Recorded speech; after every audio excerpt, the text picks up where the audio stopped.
What's up guys, it's Darius, and today I have another Kingdom Hearts 3 video. This time I'm going to be breaking down the newest Kingdom Hearts 3 gameplay trailer that was released yesterday at E3 2015 during Square Enix's press conference.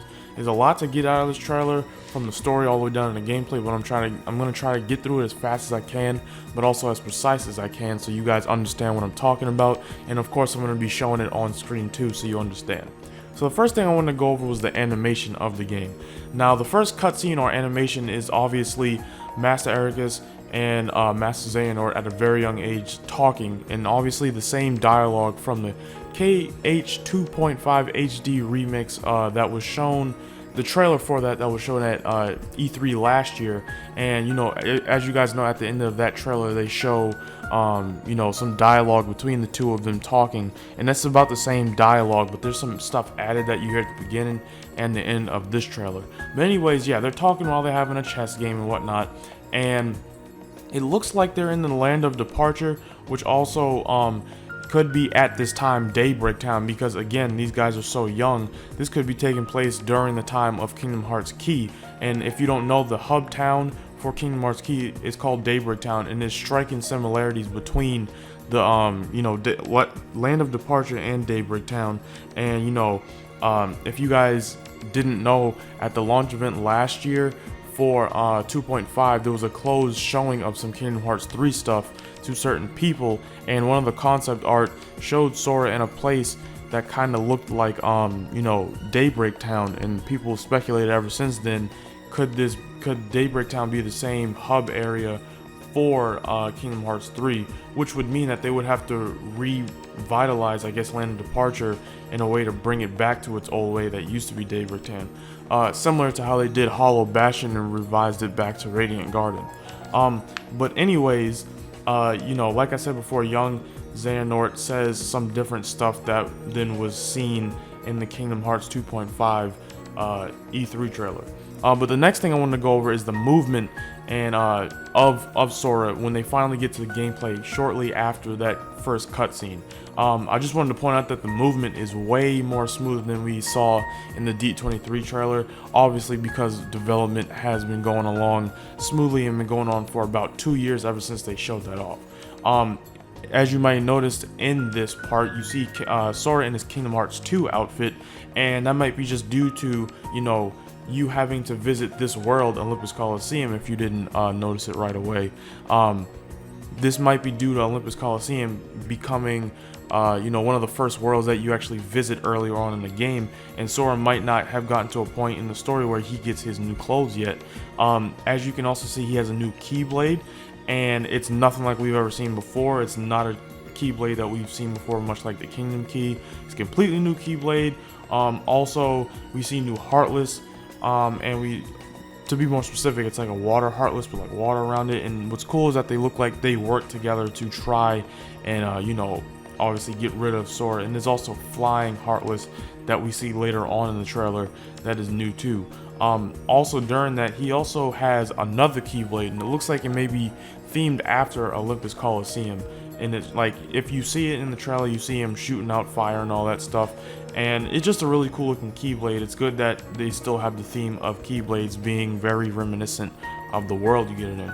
Also, we obviously, like I said before, the movement is nice, but we also see a first example of his agility, which is also like Nomura said way back when Kingdom Hearts was first announced, was that you know, we'll be seeing stuff like flow motion back in Kingdom Hearts 3, but it'll be more so natural movement. You won't have to enter a certain mode in order to get that sort of movement. It'll be very natural in terms of him just walking around or running and trying to get over certain obstacles.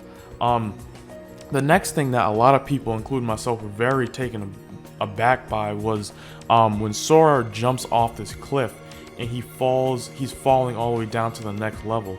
That really just shows, again, a part of Dream Drop Distance coming back into this game, because if you didn't know, Dream Drop Distance had a lot of, you know, the worlds were pretty big for a portable title, so stuff like that is coming back in. It looks as though you've been actually going up Mount Olympus in the world for Hercules, so, you know, another thing that I kind of got from it was that, you know, that the story this time for this, or the world, is much different aside from how it looks aesthetically. We also get a new Heartless that looks kind of like a bull, and then we also get a new look at, you know, maybe a new limit led by Goofy, where all three of them, Sora, Donald, and Goofy, charge behind Goofy with his shield and take out all the Heartless. Then we see Sora running up a wall, dodging rocks from the Titan from the Hercules world, or the Hercules story and everything, which is presumably on Mount Olympus.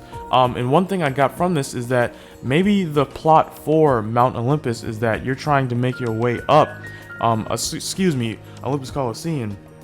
Maybe you're trying to make your way up Mount Olympus, in order to get to Titan and maybe defeat him. Maybe he's been destroying the mountain and maybe the city below it. I really do feel like this is obviously, you know, a strong theory as to what's going on.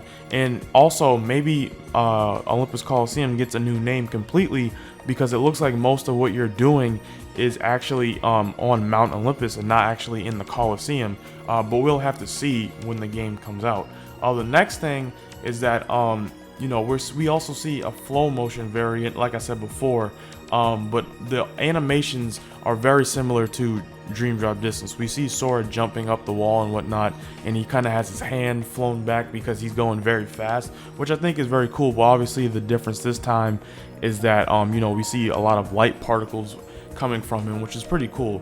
But then shortly after that, we see the train attraction flow, which we saw in the D23 trailer as well. The next thing that we get to is you know, Tangled. It was announced before that they actually showed the gameplay trailer that Tangled would be in the game, and is being you know, the story for it is being co-wrote by the actual story writer for the original movie.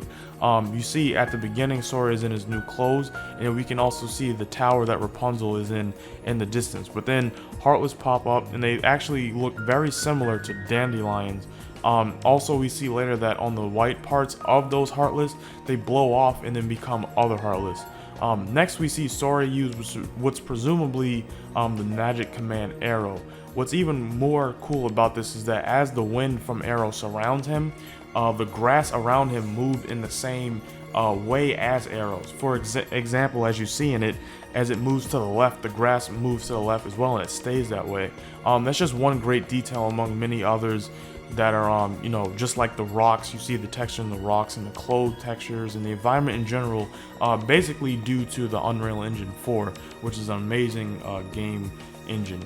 Another thing is that I just think those who like were worried about the transition from the Luminous engine to the Unreal Engine 4, I just think those people are pretty much set now, and they don't have to worry about that, especially from the development time standpoint of it. The next thing is we see that you know, he has a Keyblade transformation, and they turn into the dual wielding guns that we saw in the D23 trailer. But what's different this time is that, you know, we see that it's not actually the same as before. For one, now we get to see that he has a reticle now, and we have a different camera angle as opposed to in the D23 trailer, just seeing the same angle as you would before if you were just fighting with the Keyblade regularly. We also see that light beams come out of the bullets rather than fire that we saw in the D23 trailer as well, which is pretty cool.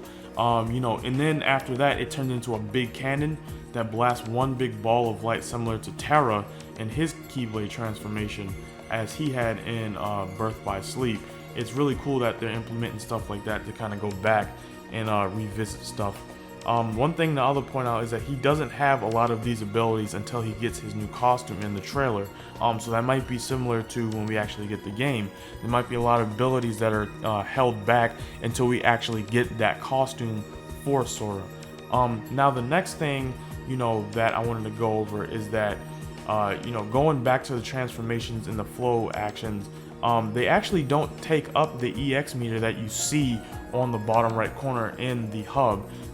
So a lot of people, and myself, are wondering what's it for. But another thing that I also pointed out was that we clearly see him using arrow or magic throughout the trailer, but the MP meter doesn't go down, and the command deck doesn't actually move at all either. So it's most likely just a placeholder until they actually get that stuff set up. Next we see a much refined version of the boat attraction that we saw in the D23 trailer. It looks way better. After the enemies are defeated, however, we see Sora float above the grass on his way to Rapunzel's tower. This could be a part of his new version of flow motion that's implemented into his regular movement. It seems better than the traditional glide due to it not stopping if you hit the ground. We also see more detail of the environment as the grass is flying up out of the ground because of his sliding around and gliding over the grass. Next we see the new Twilight Town, fully redone in a much better brickwork, I guess you could call it, but we also see what might be a solo limit break where Sora jumps up and shoots downward in a very DMC style way. If you don't know what DMC is, it's Devil May Cry. In that series, the main character Dante has a very similar attack where he jumps up in the air and he points downward and spins as he shoots among the enemies.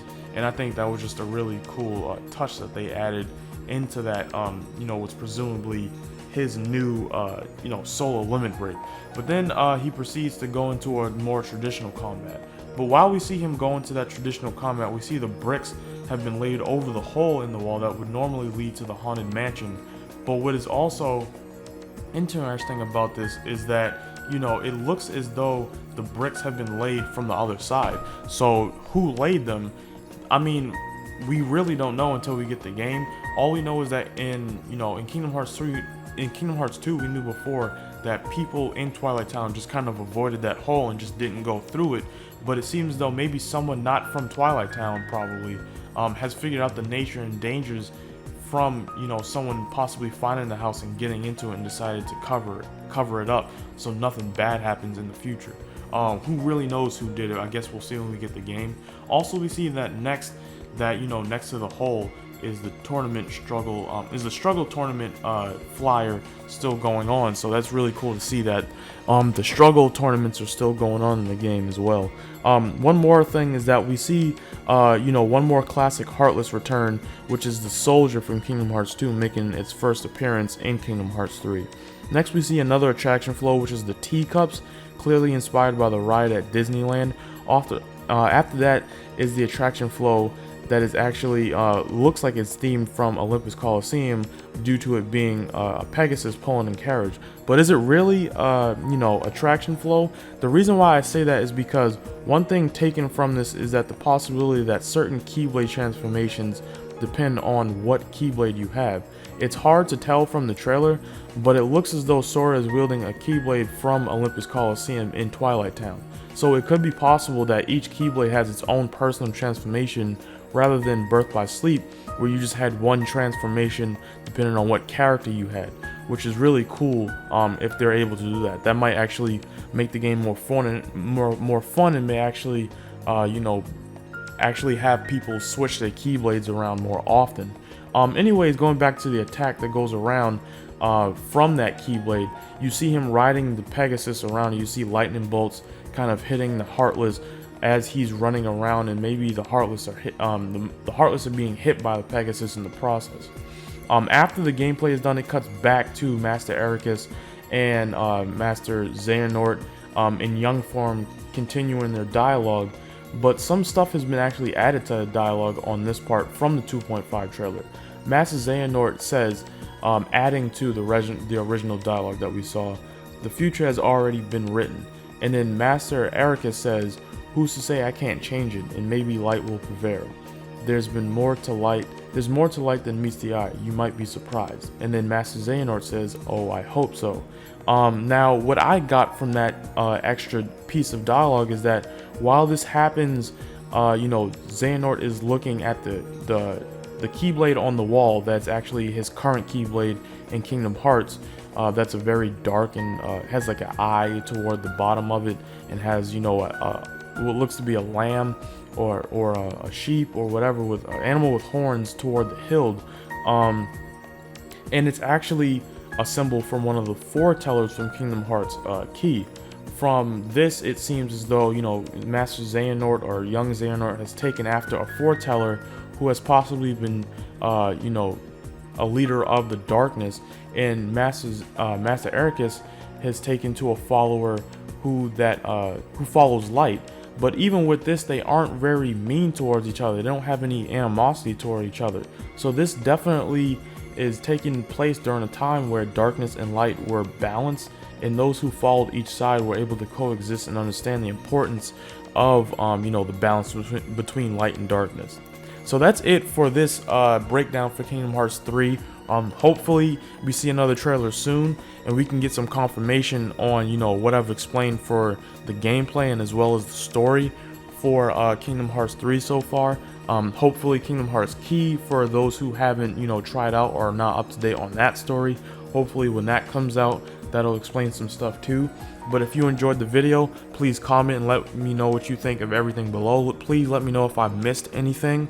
Let me know in general what you thought of the trailer if you haven't already on my other video that I uploaded today. Let me know if you agree with some of the stuff story-wise that I said in this video, or let me know if you disagree. If you enjoyed this video, please subscribe and please share my video. Please favorite it. Share this channel with anybody who's not aware of it and what I do, which is sharing Kingdom Hearts 3 news and content for everyone to basically just consume, so you're always up to date on like news and different interviews going on with Nomura and the company in general, and also for Final Fantasy news, more specifically Final Fantasy 15 and more recently Final Fantasy 7 stuff. So yeah, again, if you enjoyed everything, please subscribe and share the video.